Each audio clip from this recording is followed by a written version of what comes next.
Le Livre du Ciel, tome 12, 29 novembre 1918. Quitter la divine volonté, c'est quitter la lumière. Me trouvant dans mon état habituel, j'ai demandé à mon toujours aimable Jésus d'accomplir en moi ce dont il m'avait antérieurement parlé concernant les âmes qui font toujours sa volonté, à savoir qu'il fait parfois leur volonté. Je lui ai dit « Aujourd'hui tu devrais faire ma volonté ». Jésus vint et il me dit « Ma fille, sais-tu que sortir de ma volonté est pour l'âme comme un jour sans soleil, sans chaleur, sans la vie des actes divins en elle ?» Je repris « Mon amour, que le ciel me protège de faire cela. Je préférerais mourir plutôt que de sortir de ta volonté.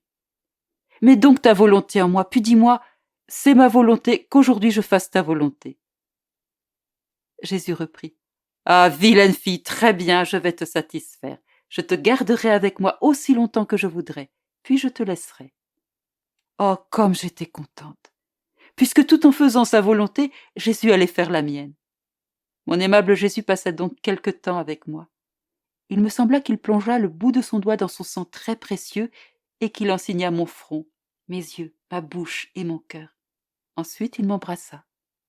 En le voyant si affectueux et si doux, j'eus envie de tirer de sa bouche l'amertume de son cœur, comme j'avais déjà fait. Mais Jésus s'éloigna un peu, et il me laissa voir dans sa main un paquet de fléaux.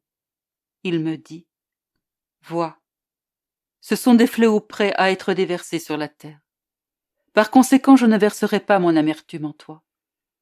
Les ennemis ont fait leur plan pour la révolution. Il ne leur reste plus qu'à les mettre à exécution. Ma fille, comme mon cœur est triste. Je n'ai personne sur qui décharger mon chagrin. C'est pour cette raison que je veux le décharger sur toi. Je veux que tu sois patiente en m'entendant souvent te parler de choses tristes. Je sais que cela te fait souffrir, mais c'est l'amour qui me pousse à agir ainsi. L'amour veut faire connaître sa douleur à la personne aimée. Je ne peux presque pas m'empêcher de m'épancher en toi. »